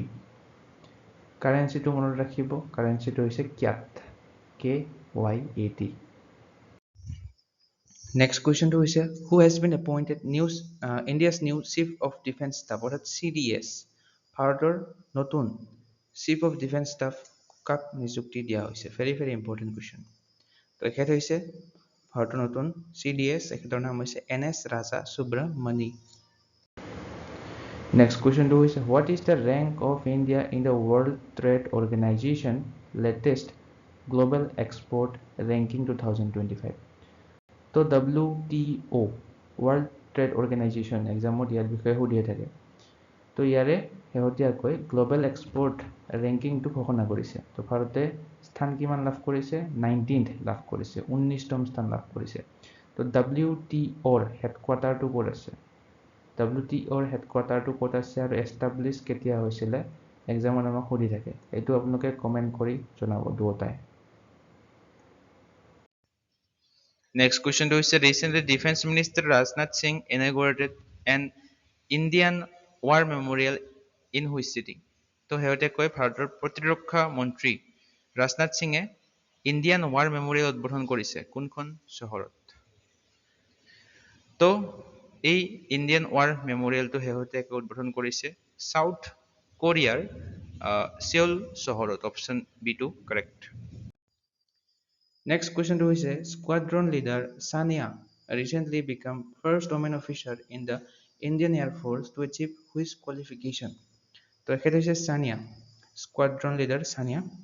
তো এখেত ভাৰতীয় বায়ু সেনাত কোনটো অৰ্হতা লাভ কৰাৰ বাবে প্ৰথমগৰাকী মহিলা বিষয়া হিচাপে পৰিণত হৈছে? তো এখেত হৈছে কেট এ QFI। ইয়াৰে সম্পূৰ্ণ ৰূপটো হৈছে কেটেগৰী এ কোৱালিফাইড ফ্লাইং ইনষ্ট্ৰাক্টৰ। তো এতে চাব পাৰে squadron leader Sania created history to become first women officer in the Indian air force অৰ্থাৎ IAF। এই কেটেগৰীটো লাভ কৰাৰ বাবে, কোৱালিফিকেশ্যনটো লাভ কৰাৰ বাবে কেটেগৰী এ কোৱালিফাইড ফ্লাইং ইনষ্ট্ৰাক্টৰ। আৰু এইটো তেখেতক প্ৰদান কৰে এয়াৰ চিফ মাৰ্শ্বেল AP সিঙে। নেক্সট কুৱেশ্যনটো হৈছে which football club won maiden Indian Super League title in 2026? তো শেহতীয়াকৈ ISLৰ ফাইনেল খেলখন অনুষ্ঠিত হৈ গৈছে। তো ISLৰ প্ৰথমবাৰৰ বাবে চেম্পিয়ন হৈছে কোনটো দলে? ইষ্ট বেংগল FC হৈ যাব ইয়াৰে শুদ্ধ উত্তৰ। আৰু ৰানাৰ্ছ আপ আছিলে এই ইণ্টাৰ কাশী দলটো। Next question to is which city will host main celebration of the International Day of Yoga in 21st June? 21 June তাৰিখে আন্তৰ্জাতিক যোগ দিৱস পালন কৰা হয়, সকলোৱে জানো। তো এই বছৰ মূল অনুষ্ঠানখন কোনখন চহৰত অনুষ্ঠিত হ'ব? এই বছৰ অনুষ্ঠিত হ'ব কলকাতাত। অপশ্যন C2 ইয়াৰে কাৰেক্ট হ'ব। আৰু এই বছৰৰ থিমটো মনত ৰাখিব, থিমটো এক্সামত কেতিয়াবা সোধে য়োগা ফৰ হেল্ডি এজিং। এইটো হৈছে এই বছৰৰ থিমটো। ইণ্টাৰনেশ্যনেল য়োগা ডেৰ থিমটো হৈছে yoga for healthy ageing. Next কুৱেশ্যনটো হৈছে which team is the runner up of Tata IPL 2026? তো ইয়াতে আমাক ৰানাৰ্ছ আপৰ বিষয়ে দিছে IPL 2026-ৰ। ৰানাৰ আপ আছিলে গুজৰাট টাইটেন্স। অপশ্যন C2 হ'ব শুদ্ধ উত্তৰ। আৰু চেম্পিয়ন কোন আছিলে? চেম্পিয়ন যদি আমাক সোধে RCB আছিলে champion. Next question to is what is the estimate prize money awarded to the winning team of Tata IPL 2026? তো important question। তো কিমান নগদ ধন প্ৰদান কৰা হ'ব পুৰস্কাৰ হিচাপে 2026 চনৰ IPL বিজয়ী দলটোক অলৰেডি প্ৰদান কৰা হৈছে তো এমাউণ্টটো হৈছে 20 crore rupees অৰ্থাৎ 20 কোটি টকা বিজয়ী দলটোৱে লাভ কৰিব আৰু যিটো ৰানাৰ্ছ আপ দল অৰ্থাৎ গুজৰাট টাইটান্স হৈছে ৰানাৰ্ছ আপ তো এই দলটোৱে লাভ কৰিছে 12.5 crore rupees Next question to is who among the following has been awarded UNESCO Guillermo Cano World Press Freedom Prize 2026 তো Guillermo Cano World Press Freedom Prize 2026 to লাভ কৰিছে Sudanese Journalist Syndicate option এটো ইয়াৰে correct হ'ব তো আৰু কেইটামান important award ইয়াতে দিয়া হৈছে আপোনালোকে মনত ৰাখিব তো ওয়াইডলি গ্ৰীণ অস্কাৰ ওয়াইডলি এৱাৰ্ডটো অলপ আগতে আমি পঢ়িলোঁ পাৰবিন শ্বেখ আৰু বৰখা চুব্বাই লাভ কৰিছে ইয়াৰ লগতে নেশ্যনেল বুক ক্ৰিটিক্স চাৰ্কেল এৱাৰ্ডছটো শেহতীয়াকৈ লাভ কৰিছে Arundhati Roy mothers Mary comes to me বুকখনৰ বাবে এবেলছ প্ৰাইজ 2026 চনতো লাভ কৰিছে গাৰ্ড ফাল্টিংছে জাৰ্মানীৰ হৈ তেখেতে ইয়াৰ লগতে ভেৰি ইম্পৰ্টেণ্ট জ্ঞানপীঠ বঁটা 2026 চনতো লাভ কৰিছে আৰ বৈৰামুথুৱে ষ্টকহোলম ৱাটাৰ প্ৰাইজ 2026 লাভ কৰিছে কাভেশ মাদানীয়ে সৰস্বতী সন্মান 2025 টো প্ৰদান কৰা হৈছে শেহতীয়াকৈ 2026 চনত আৰু এইটো লাভ কৰিছে ৰাম কুমাৰ মুখোপাধ্যায়ে লগতে সংগীত কলানিধি এৱাৰ্ড 2026 টো লাভ কৰিছে জয়ন্তী কুমাৰেছে তো গোটেইকেইটা পইণ্ট ইয়াতে আপোনালোকে মনত ৰাখিব গোটেইকেইটা ইম্পৰ্টেণ্ট হয় Next question is the Varuna exercise is conducted between India and which other country? তো Varuna সামগ্ৰিক অনুশীলনটো ভাৰত আৰু কোনখন দেশৰ মাজত অনুষ্ঠিত কৰা হয় তো প্ৰত্যেক বছৰে এই এক্সাৰসাইজটো অনুশীলনটো অনুষ্ঠিত কৰা হয় Varuna নামৰ এটো ভাৰত আৰু ফ্ৰান্সৰ মাজত অনুষ্ঠিত কৰা হয় আৰু এইটো অনুষ্ঠিত কৰা হৈছে এই বছৰ আৰেবিয়ান seat Next question to is who has been reappointed as the president of Commonwealth Chess Association? তো Commonwealth দবা এছ'চিয়েশ্যনৰ সভাপতি হিচাপে পুনৰ নিযুক্তি দিয়া হৈছে কাক দিয়া হৈছে ভাৰত সিং চৌহানক অপশ্যন ডি টো ইয়াৰে কাৰেক্ট হৈ যাব Next question to is Chandrayaan 3 received which prestigious international award in 2026? তো চন্দ্ৰযান 3 2026 চনত কোনটো সন্মানীয় আন্তঃৰাষ্ট্ৰীয় বঁটা লাভ কৰিছে চন্দ্ৰযান 3 ৰ বিষয়ে এক্সামত প্ৰায়ভাগ এক্সামত এতিয়াও সুধিয়ে থাকে তো শেহতীয়াকৈ লাভ কৰিছে এটা প্ৰেষ্টিজিয়াছ এৱাৰ্ড সেইটোৰ নাম হৈছে গোডাৰ্ড এষ্ট্ৰনটিক এৱাৰ্ড অপশ্যন বি টো ইয়াৰে কাৰেক্ট হ'ব তো চন্দ্ৰযান 3 কেতিয়া লঞ্চ কৰা হৈছিলে 2023 চনত আপোনালোকে এটা কমেন্টত জনাব নেশ্যনেল স্পেচ ডে কেতিয়া পালন কৰা হয় ইয়াৰে এনসাৰটো আপোনালোকে কমেন্টত জনাব Next, which country topped the medal tally of Milan Court in 2026 Winter Olympics? তো এই Winter Olympics 2026 চনৰটো মনত ৰাখিব মিলান কোৰ্ট ইন 2026 বুলিও কোৱা হয় তো শীৰ্ষ স্থান কোনে লাভ কৰিছে আটাইতকৈ বেছি মেডেল কোনে লাভ কৰিছে নৰৱে দেশখনে আটাইতকৈ বেছি মেডেল লাভ কৰিবলৈ সক্ষম হৈছে তো ভেৰি ইম্পৰ্টেণ্ট এইটো মনত ৰাখিব নৰৱে শীৰ্ষ স্থান লাভ কৰিছে টোটাল 41টা মেডেল লাভ কৰিছে ইয়াৰে ভিতৰত 18টা আছিলে গোল্ড মেডেল 12টা সিলভাৰ আৰু ব্ৰঞ্জৰ 11টা আৰু দ্বিতীয় স্থানত কোন আছে ইউএসএ আছিলে দ্বিতীয় স্থানত আৰু নেদাৰল্যান্ডছ হৈছে তৃতীয় স্থান লাভ কৰা দেশ আৰু আয়োজক দেশ ইটালী দেশখনে 4th স্থান লাভ কৰিবলৈ সক্ষম হৈছে তেতিয়া চাব পাৰে নৰৱে 41টা মেডেল লাভ কৰিছিলে ইয়াৰে ভিতৰত 18টা গোল্ড মেডেল আছিলে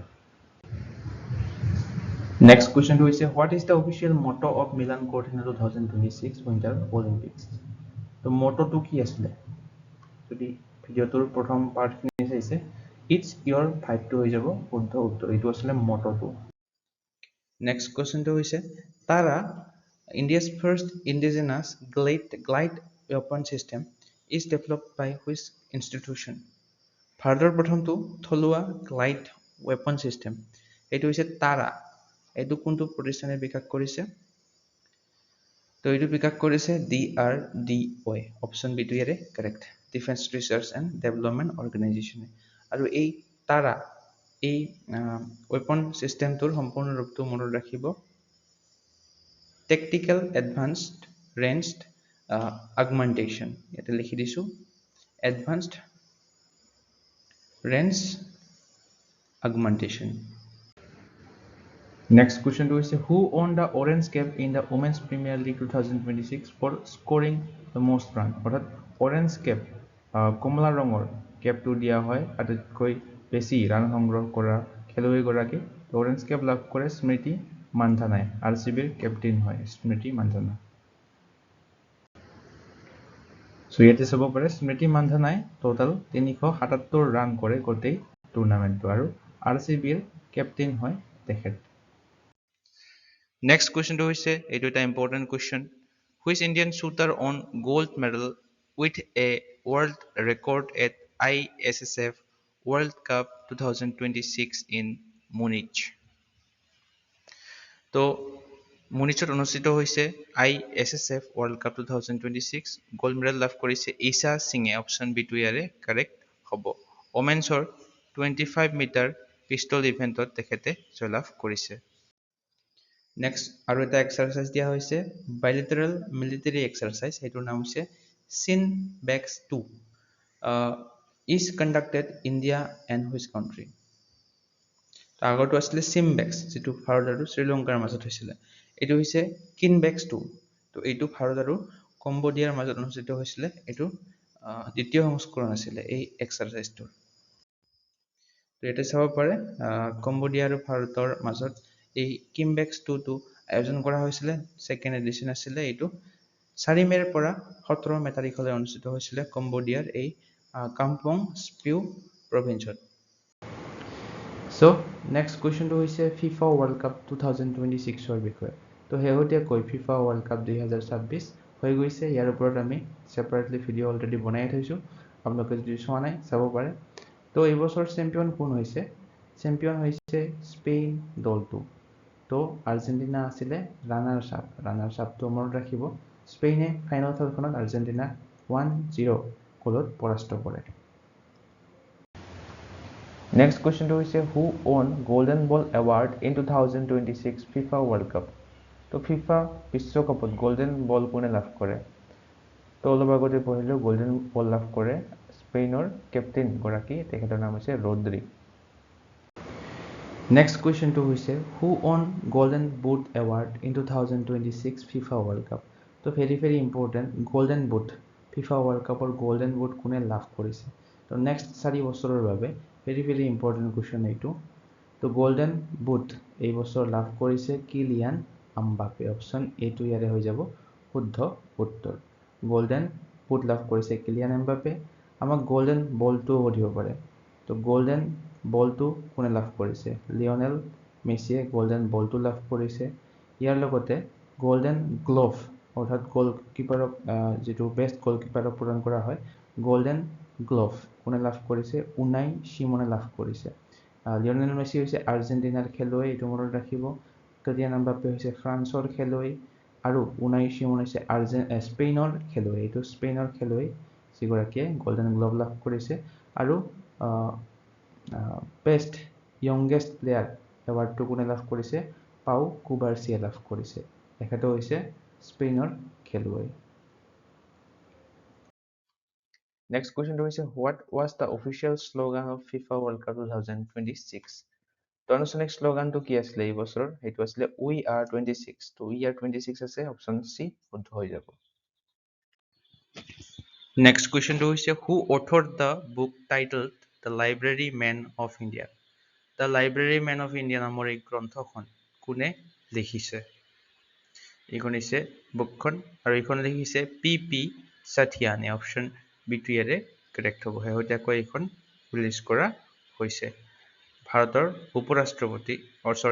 ৰাষ্ট্ৰপতি CP ৰাধাকৃষ্ণনে এই বুকখন হেহতীয়াকৈ লঞ্চ কৰিছে Next question is who won Australian Open 2026 men's single title?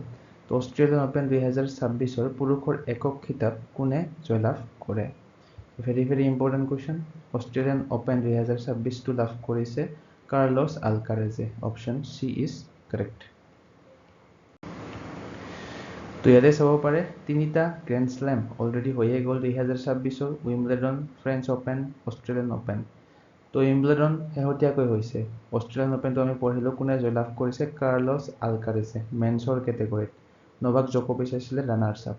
French অপেনটো জয়লাভ কৰিছে আলেকজেণ্ডাৰ জেভৰেভ, ফ্লেভিঅ কোবলি। আৰু জেনিক সিনালে জয়লাভ কৰিছে উইম্বলডনটো, সেইটো মনত ৰাখিব। আলেকজেণ্ডাৰ জেভৰেভ আছিলে ৰানাৰ্ছ আপ।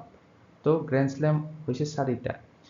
অষ্ট্ৰেলিয়ান অপেন প্ৰথম হয়, তাৰপিছত ফ্ৰেঞ্চ অপেন হয়, তাৰপিছত উইম্বলডন হয়, আৰু শেষত হ'ব US অপেন। আৰু ওমেন্সৰ কেটেগৰীত আমাক যদি সোধে অষ্ট্ৰেলিয়ান অপেন জয়লাভ কৰিছিলে এলেনা ৰেবেকিনাই, ফ্ৰেঞ্চ অপেন জয়লাভ কৰিছিলে মীৰা এণ্ড্ৰিভাই, আৰু উইম্বলডন শেহতীয়াকৈ লিণ্ডা নস্কোভাই জয়লাভ কৰিছে। নেক্সট কুৱেশ্যনটো হৈছে who on 79th National Football Championship for the Santos Trophy in February 2026? তো 79 সংখ্যক সন্তোষ ট্ৰফিৰ জয়লাভ কৰিছে সাৰ্ভিসেছ অৰ্থাৎ সেৱা ক্ৰিয়া নিয়ন্ত্ৰণ বোৰ্ডে জয়লাভ কৰিছে। তো ইয়াতে চাব পাৰে সেৱা ক্ৰিয়া নিয়ন্ত্ৰণ বোৰ্ডে অৰ্থাৎ সাৰ্ভিসেছে জয়লাভ কৰিছে 79th নেশ্যনেল ফুটবল চেম্পিয়নশ্বিপ সন্তোষ ট্ৰফিৰ বাবে। 8 ফেব্ৰুৱাৰী তাৰিখে অনুষ্ঠিত হৈছিল, আৰু এইখন ফাইনেল খেলখন অসমতে অনুষ্ঠিত হৈছিলে। তো এইটো মনত ৰাখিব, ঢকুৱাখানা ফুটবল ষ্টেডিয়ামত অনুষ্ঠিত হৈছিলে। কেৰেলা আছিলে ৰানাৰ্ছ আপ, এইটো মনত ৰাখিব, কেৰেলা ৰানাৰ্ছ আপ সন্তোষ ট্ৰফিৰ। So ভিডিঅ'টোৰ প্ৰথম প্ৰশ্নটো হৈছে which team on Ranji trophy 2025-26 title? তো ৰঞ্জি ট্ৰফিৰ 2025 চনৰ পৰা 26ৰ খিতাপটো কোনটো দলে জয়লাভ কৰিছে শেহতীয়াকৈ? Very important question. ৰঞ্জি ট্ৰফিৰ বিষয়ে প্ৰায় সকলো এক্সামতে সোধে। তো ৰঞ্জি ট্ৰফি 2025ৰ পৰা 26 লাভ কৰিছে জম্মু আৰু কাশ্মীৰে। অপশ্যন চিটো ইয়াৰে কাৰেক্ট হৈ যাব। আৰু জম্মু আৰু কাশ্মীৰৰ এইটো প্ৰথমটো ৰঞ্জি ট্ৰফি টাইটেল আছিলে, মেইডেন ৰঞ্জি ট্ৰফি। আৰু তেখেতে ফাইনেল খেলখনত কৰ্ণাটকক হৰুৱাইছিলে। তো ৰানাৰ্ছ আপ হৈ যাব কৰ্ণাটক। আৰু এইখিনিতে আপোনালোক সকলোকে এটা অনুৰোধ জনাওঁ যে আপোনালোকে যদি আমাৰ কাৰেণ্ট এফেয়াৰ্ছৰ ভিডিঅ'বিলাক চাই আহিছে, চ' আগন্তুক এনেধৰণৰ কণ্টেণ্ট পাই থাকিব বাবে প্লিজ আপোনালোকে লাইক কৰিবলৈ নাপাহৰিব। লগতে লাইক কৰাৰ পিছত আপোনালোকে এটা হাইপ বটন দেখা পাব এই কমেণ্ট ছেকশ্যনৰ ওপৰত। তো এই হাইপ বটনটো ক্লিক কৰিব। Next question to is which player was named player of the match in the final of ICC Under-19 Cricket World Cup? তো player of the match লাভ কৰে ফাইনেল খেলখনত বৈভৱ সূৰ্যবংশী। মাত্ৰ 80টা বলত 175 ৰান কৰে তেখেতে। মাত্ৰ 14 বছৰ বয়সীয়া হয় বৈভৱ সূৰ্যবংশী, এইটো মনত ৰাখিব। টোটেল 15টা 4 মাৰে, 15টা 6 মাৰে ফাইনেল ইনিংছত। নেক্সট কুৱেশ্যনটো হৈছে ষষ্ঠ খেলো ইণ্ডিয়া শীতকালীন গেমছ 2026ত সামগ্ৰিক চেম্পিয়নশ্বিপ কোনটো দলে জয়লাভ কৰিছে? তো ইণ্ডিয়ান আৰ্মিয়ে জয়লাভ কৰিছে শীৰ্ষস্থানটো ভাৰতীয় সেনাবাহিনীয়ে। তো ইয়াতে চাব পাৰে ইণ্ডিয়ান আৰ্মিয়ে ভাৰতীয় সেনাবাহিনীয়ে টোটেল 23টা মেডেল লাভ কৰিছিলে। দ্বিতীয় স্থান হিমাচল প্ৰদেশ, তৃতীয় স্থান হাৰিয়ানা। তো এই ষষ্ঠ খেলখন অনুষ্ঠিত হৈছিলে, 6th এডিশ্যন আছিলে এইটো। লেহ লাডাখত অনুষ্ঠিত হৈছিলে প্ৰথম ফেজটো 20ৰ পৰা 26 জানুৱাৰীলৈকে, আৰু গুলমাৰ্গত দ্বিতীয় ফেজটো হৈছিলে 23ৰ পৰা ফেব্ৰুৱাৰী 26লৈকে। নেক্সট কুৱেশ্যনটো হৈছে what was the prize money awarded to the winning team of the WPL 2026? তো বিজয়ী দলক কিমান টকাৰ পুৰস্কাৰৰ নগদ ধন প্ৰদান কৰা হৈছে এই 2026 চনৰ এডিশ্যনটোত? টোটেল 6 crore 6 কোটি টকা বিজয়ী দলটোক দিয়া হৈছে। এতিয়া চাব পাৰে RCB আছিলে চেম্পিয়ন, 6 crore টকা এই দলটোক দিয়া হৈছে। লগতে ৰানাৰ্ছ আপ আছিল দিল্লী দলটোক দিয়া হৈছিলে 3 crore টকা। নেক্সট ভেৰি ইম্পৰ্টেণ্ট কুৱেশ্যন এইটো এটা। What is the prize money awarded to the winning team of the Men's T20 World Cup 2026? তো কিমান টকাৰ নগদ ধন প্ৰদান কৰা হৈছে বিজয়ী দলটোক এই ক্ৰিকেট বিশ্বকাপ 2026 চনৰ সংস্কৰণটোত? তো টোটেল নগদ ধন প্ৰদান কৰা হৈছে 3.0 মিলিয়ন অৰ্থাৎ $3 মিলিয়ন টকা। আমি যদি INR অৰ্থাৎ ইণ্ডিয়ান কাৰেঞ্চিত ক'বলৈ যাওঁ 27.48 crore টকা লাভ কৰিছে বিজয়ী দলটোৱে, অৰ্থাৎ ভাৰতে এই টকাখিনি লাভ কৰিছে। আৰু ইয়াৰ লগতে ৰানাৰ্ছ আপ দলটোৱে, অৰ্থাৎ নিউজিলেণ্ড দলটোৱে ৰানাৰ্ছ আপ হৈছিলে। এই দলটোৱে লাভ কৰিছিলে $1.6 মিলিয়ন। ইণ্ডিয়ান কাৰেঞ্চিত ক'বলৈ গ'লে 14.65 crore। Next, এটা important question. Which football club won 2026 UEFA Champions League title? তো UEFA Champions League ফাইনেল খেলখন শেহতীয়াকৈ হৈ গৈছে। তো এই বছৰ চেম্পিয়ন হৈছে 2026 চনৰ পেৰিছ চেইণ্ট জাৰ্মান, অৰ্থাৎ PSG। আৰু এইটো মনত ৰাখিব যে 2025 চনতো PSG চেম্পিয়ন আছিলে। তো কনজিকিউটিভলি একেৰাহে দুবাৰ জয় কৰিলে PSG দলটোৱে এই UEFA চেম্পিয়নছ লিগটো। আৰু ৰানাৰ্ছ আপ আছিলে আৰ্চেনেল FC দলটো। নেক্সট কুৱেশ্যনটো হৈছে who won Vijay Hazare trophy 2025-26 title. Very important sports related এটা কুৱেশ্যন হয়, স্পৰ্টছ কাৰেণ্ট এফেয়াৰ্ছৰ। বিজয় হাজাৰে ট্ৰফি কোনে লাভ কৰিছে শেহতীয়াকৈ? বিজয় হাজাৰে ট্ৰফিয়ে 2025 পৰা 26 টাইটেল লাভ কৰে বিদৰ্ভা দলটোৱে। অপশ্যন বিটো হ'ব শুদ্ধ উত্তৰ। তো ফাইনেলত বিদৰ্ভাই ডিফিট কৰে সৌৰাষ্ট্ৰ টিমটোক, অৰ্থাৎ সৌৰাষ্ট্ৰ আছিলে ৰানাৰ্ছ আপ আৰু বিদৰ্ভা হৈছে চেম্পিয়ন। নেক্সট, এইটো এটা important question, very important question স্পৰ্টছৰ। Recently who won SAFF under twenty championship 2026 title? তো শেহতীয়াকৈ চাউথ এছিয়ান ফুটবল ফেডাৰেশ্যনৰ আণ্ডাৰ-20 অৰ্থাৎ অনূৰ্ধ্ব 20 বছৰৰ চেম্পিয়নশ্বিপটোৰ খিতাপ কোনে লাভ কৰিছে? বাংলাদেশে লাভ কৰিছে আণ্ডাৰ-20 চেম্পিয়নশ্বিপ চাফৰ, আৰু ভাৰত আছিলে ৰানাৰ্ছ আপ। ইয়াতে চাব পাৰে বাংলাদেশে ভাৰতক হৰুৱাইছিলে, পেনাল্টি শ্বুটআউট হৈছিলে ফাইনেল খেলখনত। নেক্সট কুৱেশ্যনটো হৈছে who won gold medal in 10 metre air rifle mixed team event at the 2026 Asian rifle pistol championship in new Delhi? নতুন দিল্লীত অনুষ্ঠিত হোৱা ৰাইফল পিষ্টল চেম্পিয়নশ্বিপত, এছিয়ান ৰাইফল পিষ্টল চেম্পিয়নশ্বিপত 10 metre air rifle mixed team ইভেণ্টত স্বৰ্ণ পদক লাভ কৰে অৰ্জুন বাবুতা আৰু ইলাভেনেল ফ্লাৰিভানে। অপশ্যন বিটো হৈ যাব শুদ্ধ উত্তৰ। আৰু এইটো হৈছে হোমৱৰ্ক নম্বৰ 3, লগতে শেষৰটো কুৱেশ্যন ভিডিঅ'টোৰ। তো আপোনালোকে জনাব যে who served as the tournament ambassador for the ICC men's T20 world cup 2026। তো পুৰুষৰ T20 বিশ্বকাপ 2026ৰটো হৈ গৈছে। তো ইয়াৰে টুৰ্ণামেণ্ট এম্বেচিডৰ গৰাকী কোন আছিলে? বিৰাট কোহলি, MS ধোনী, ৰোহিত শৰ্মা নে শচীন তেণ্ডুলকাৰ? এই চাৰিগৰাকীৰ কোন আছিলে আপোনালোকে কমেণ্ট কৰি জনাব। আৰু ইয়াৰ লগতে আপোনালোকে যদি আমাৰ চেনেলটোৰ কাৰেণ্ট এফেয়াৰ্ছৰ PDF বিলাক ল'ব বিচাৰে, তেনেহ'লে এইখন হৈছে আমাৰ আছাম কাৰেণ্ট এফেয়াৰ্ছৰ বুকলেটখন, এইখন নেশ্যনেল ইণ্টাৰনেশ্যনেল কাৰেণ্ট এফেয়াৰ্ছৰ বুকলেটখন, য'ত গোটেই মিলি আপোনালোকে 4000তকৈ অধিক MCQ পাব। তো জানুৱাৰীৰ পৰা জুন মাহলৈকে অলৰেডি ইনক্লুড কৰা হৈছে মান্থলি আৰু টপিক ৱাইজ। আপোনালোকে হোৱাটছআপ আমাৰ গ্ৰুপ আছে, এই গ্ৰুপত আপডেট দিয়া হয়। তাতে জইন হ'বলৈ আপোনালোকে মাত্ৰ 90 টকা পে' কৰি আপোনালোকে এই হোৱাটছআপ গ্ৰুপটোত জইন হ'ব পাৰে। এইটো হৈছে হোৱাটছআপ নম্বৰ, ইয়াতে আপোনালোকে মেছেজ কৰিব যদি জইন হ'ব বিচাৰে। তো ভিডিঅ'টো চাই যদি আপোনালোকৰ ভাল লাগিছে তেনেহ'লে লাইকটো কৰিবলৈ নাপাহৰিব। লাইকটো কৰি হাইপ বটন এটা কমেণ্ট ছেকশ্যনৰ ওপৰত দেখা পাব, তাতে ক্লিক কৰিবলৈ নাপাহৰিব।